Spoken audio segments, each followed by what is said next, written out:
It's an honor. I mean, Ozzie's a freaking legend, so I'm honored. I'm proud of it too, just to be able to play for a while. I feel like everybody always says, my teammates always say, you're a goalkeeper, you can play until you're 42. It doesn't, trust me, it doesn't come that easy.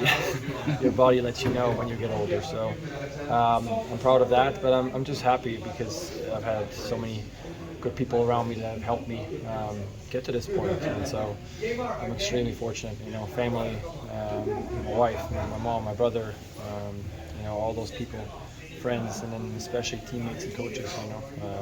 I had a bit of a reboot when I came from Toronto, and only thanks to people that really believed in me and allowed me to find my own self-belief again, and then helped me grow. So I really appreciate you.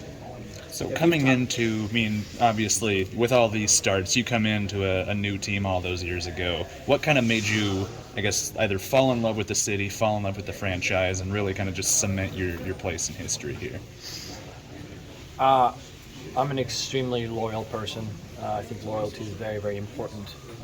And so when I first came here, and already from the very beginning, for them to take the chance on me, and has some big shoes to fill.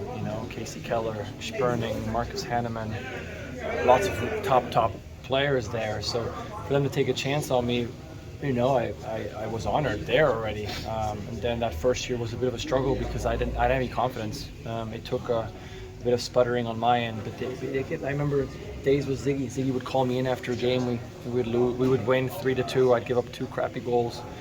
And I'd be moping around, and he'd call me in and be like, dude, we got your back.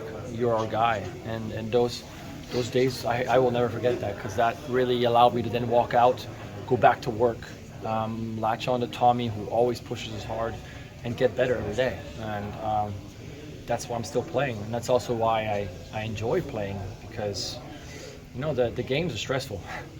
The joy is on the training field for me. Stef, you've had an opportunity to not only play here for a while, but you've also developed a relationship with the city that's unlike any other. You have been really advocating about the art and secondary pieces outside of just soccer for you. How do you think that has helped you last within the game? It kind of goes back into that loyalty aspect. I'm loyal to this organization because of what they've given to me, but also the fans and the city, what it's given me. And so I want to, I feel like I'm an adopted Seattleite. My family has made this our home. We don't on any off season go somewhere else and live somewhere else. This is our home. We truly enjoy it here, and I appreciate that we are able to live here. And it's such a beautiful place and such an accepting place. So it's only just that then you try to do things for the community, the little things that I do with outreach here and there, and also give people a chance to get to know me as a person as well, whether it's through art and other things. We're humans too. We're not just athletes, we're humans, and the support that I've gotten and what I can say of this city is phenomenal, and I really appreciate it. What's been the key to your consistency? I mean, you talked about maybe as you get older, maybe you got to change things. Like, what's been that key for you to be as good as you continue to be? Well, first, I'd have to give credit to the people around me, with Tommy and the keepers unit. It's always a good working environment. It always pushes you, but also take pride in really loving that situation of being pushed, of working my butt off. I want to be the hardest working guy every day. I want to lead by example. I want people to feel like they have to follow me because I set the example. And so, again, that's not possible if I don't have a keepers unit around me that kind of has that vibe, so that, in a way, that is a huge part why I've been here for a long time and want to stay here for a long time, because I don't think that's a given by any means, that you have a crew around you like that really makes your day such a joy every day and such a challenge every day. And so that's fantastic. That's the perfect setting that you want to be in as an athlete. Is there anything in your mind that I want to be part of the sport after I retire? Do you think about staying with the organization at all? Possibly. Honestly, I try to play for as long as I can. I try to be a starter for as long as I can. I would love to, when the time comes, maybe be someone who also can be a supporting cast. You know, I think I've enjoyed when I've had teammates, you know, that at times fight for the same position, right? But the support, I think that's huge. Again, that loyalty for me, you know, that's just like the respect that those players show me.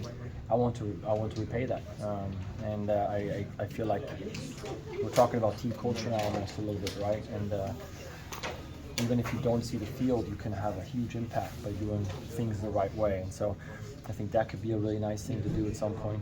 And then I've also, you know, besides the other things that I have going with art and stuff, I have a 30-plus year of goalkeeping education at this point. So I wouldn't mind sharing some knowledge with some young kids who have these aspirations and maybe want to become a pro one day too. Speaking of young kids, Josh gets a big goal for you guys. Just your kind of reaction on the goal and just kind of his development from what you've seen over the last few Great. years. I thought he had a fantastic game. First half already, you know, had to wiggle out of some really difficult positions against some top players in the midfield there. Joaquin and I think Leuven is a phenomenal player, very, very good player. So for him to really feel at home there is a huge sign for us. Very good, and obviously some big shoes to fill as well for him with Joao not on the pitch today. So very happy for him. You know, the depth is what's going to really push everybody to get better on training, to want to get on the pitch, and ultimately that's going to help the team. So super happy for him. I will win his ball first of many to come. So I think he's a bright future. He's a good body for it, you know. Obviously a good technique, and then hopefully some confidence with that strike today. Honestly, I saw it pretty early on, and you know I think we had some injuries last year, and that allowed him to play a little bit. And I remember distinctly like telling him, look, when some of our senior guys come back, you probably will have to. You'll probably get pushed back onto the bench, and that's just a harsh reality at times. Either you can pout or you can take that as a challenge. And I think he shows he has a good head on his shoulders. He took it as a challenge. He's worked hard. So he's a good player. He's a very good player. And for him to only this is his first year as a starter, really, he's a fantastic player. Great confidence on the ball. Very capable of hitting long balls. It's a threat out of the back, really. I like his attention to detail. You know, when we're talking about breaking lines, really sometimes the difference of breaking a line and not breaking it is playing that ball too on his left foot versus his right foot, and that's the attention to detail. Can you get it there to his left foot and with pace, boom, we've broken the line. That's, you know, and that's what makes good pros. I see that out of him every day, and therefore bright future ahead. Really happy to have him on the squad.